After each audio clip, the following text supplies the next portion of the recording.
Hey everyone, Tony D and Little Joan here with a hot take about Antifa, and I'm going to play this video for you. This is from Stumptown Matters in Portland, Oregon. This is a guy who is, I believe he's a reporter or videographer, and he's taping what's going on in, I guess that's a part of Portland, yeah, with the Antifa guys. So look at them all. Look at all these guys, and they just kind of got this mob mentality. Once one or two of them start moving, like the rest of them kind of follow, and they start chasing this guy, and you can hear him like hooting in the background. So he runs away from them. He kind of can't see what's happening. I assume this is his phone, but so he gets up here, and they kind of back off, and you're going to find out why in a second. So,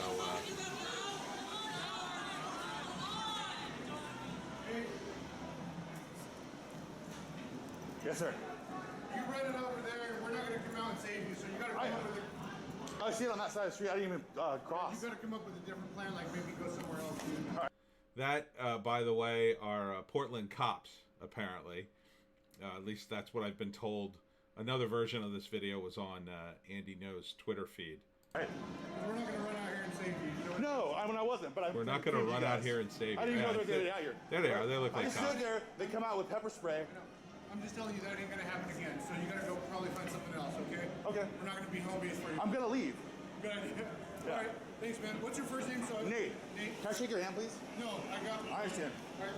So Nate, I'm a journalist. I do Stumptown Matters. I don't know if you know that. I don't fuck with these guys, but they've targeted me since day one, and so I just try to film. But when I just stood there on that side of the street, like waving hi, they come across with weapons. Wow. That's the first time this has happened. So Yep, I get it. they're cops. I don't follow. So that's a shame, you know. This guy is just a reporter. He's trying to cover things. You know, I don't get the whole Antifa attack reporters mindset. So the inevitable result of that will be that reporters won't cover you after a while. I mean, they'll refuse to cover you. And then, you know, what do you think's going to happen when they finally crack down on you idiots and no one's covering it? You know, the Fourth Estate, as bad a shape as it is today, at least, you know, cops can show some restraint. Cops don't have to show much restraint when they know they're not being filmed. If they get you someplace where they know there's no cameras and there's no chance of them being filmed, you're in trouble if they're mad at you. You're in big trouble. I had friends back in the day. They were knuckleheads. They were out cruising Philly looking to buy pot, and long story short, they ended up trying to buy pot. They were both drunk, and the cops raided the area. It was a gas station, believe it or not, and they arrested them. They drove them to a parking lot out in the middle of nowhere underneath an overpass, and they beat the crap out of him and told him, don't ever go back up there again. Now, you know, that's pretty bad. I mean, it's not the worst thing that could happen to you, but that's pretty bad. So Antifa, that's your future if you keep up these shenanigans and you drive away all the reporters. This is another video where basically they end up doing the same thing. They kind of recognize the guy filming. Portland photographer attacked by Antifa mob. I'm not sure who this is. Last time I saw you, Look, I don't know what he's carrying. Is that like raid? Oh, you know, the exact same thing I'm going to use it for. I mean, that doesn't look like silly string to me.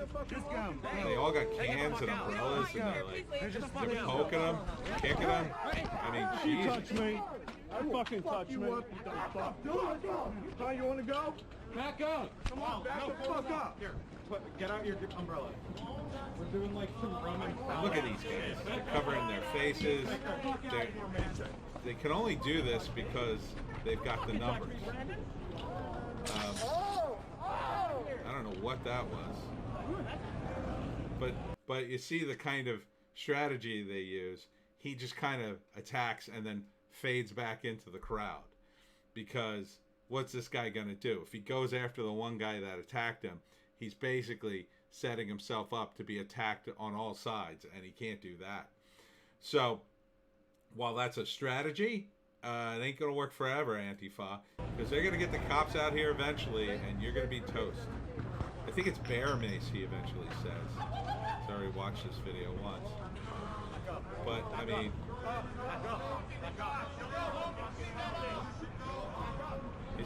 You see how he keeps looking back to make sure he doesn't, like, leave the collective. Because he knows if he goes too far, if he chases this guy too far, he's going to have to fight, like, you know, in a fair fight. So, you know, this is pretty disgraceful. But, you know, it's Portland. It's just a matter of time before I think they kick the government out that's tolerating this and elect themselves a more law and order mayor that will come in and say, well, I'm not going to allow Antifa to rule the streets anymore. We've put up with this for too long, you know. And Antifa, again, has no hierarchy. Anybody can join. Anybody a black hoodie and a mask, and now you're in Antifa. So not even the guys in Antifa know what they're doing. They don't know, you know, they don't know who to take orders from, or if they're attacking the right person. It's a mob mentality. So if someone in the mob says, hey, that guy's a fascist, you know, the mob could turn on him in an instant, whether he's a fascist or not.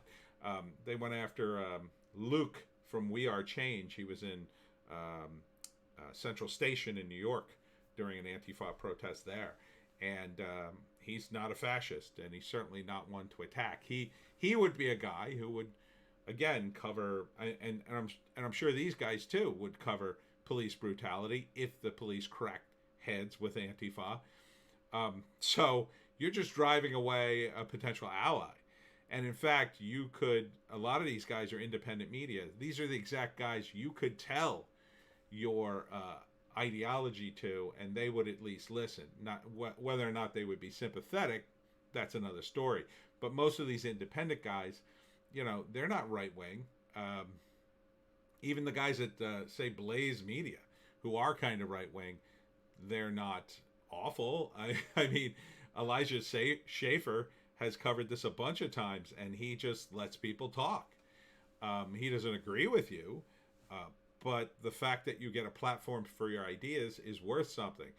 Nobody knows what the hell Antifa stands for, mostly.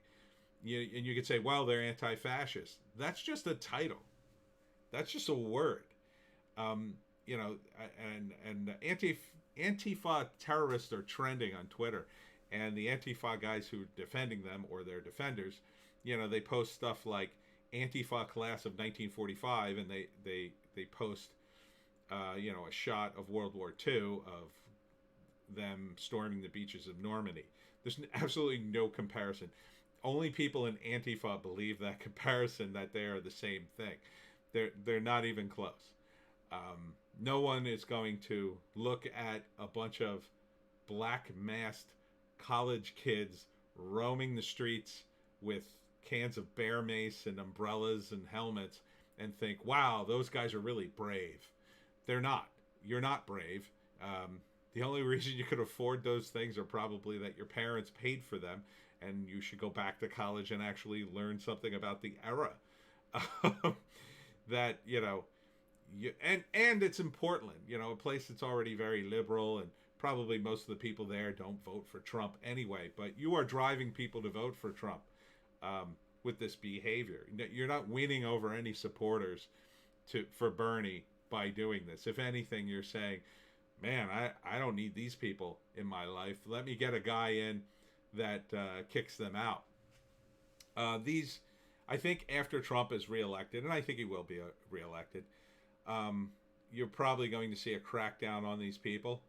And, you know, they're not going to get bigger because of that. And one of the reasons they won't get bigger is there won't be a lot of coverage of it.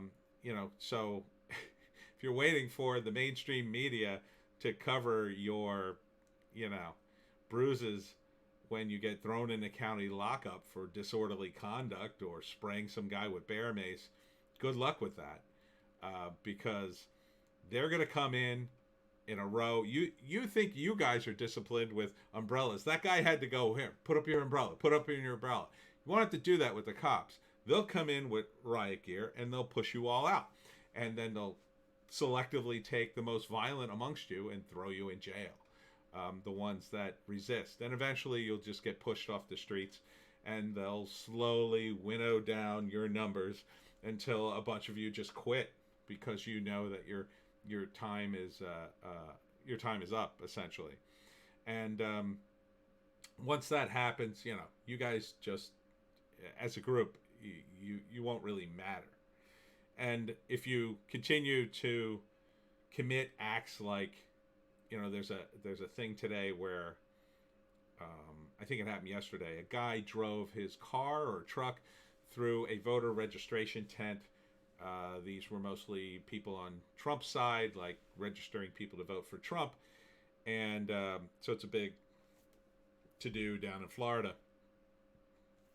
That guy gets lumped in with you, whether he is or not, whether he's Antifa or not, he will get lumped in.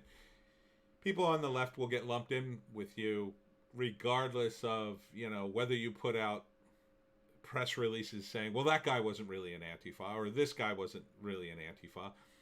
Those violent people will be lumped into you because that's what governments do. They just simplify everything, which means you're going to take the blame, which means they're going to take a hardened stance against you. They're going to assume you're violent enough to use a car or a club or bear mace or whatever. They're going to assume everybody's going to have that. And that's the way they're going to treat you. So, these college students who are essentially LARPing and they don't even have any weapons, you're in big trouble if you get caught up in one of these protests and the cops finally have had enough. You are going to be maybe severely injured. You're going to be arrested. And you're going to have a lot to explain to your parents. So my advice, Antifa, get out while you can. Do something more constructive. If you truly believe Trump's a bad guy or you need to change the system, change it. You want to go after part of the system and really make the capitalists quake in their boots. Go after the Federal Reserve.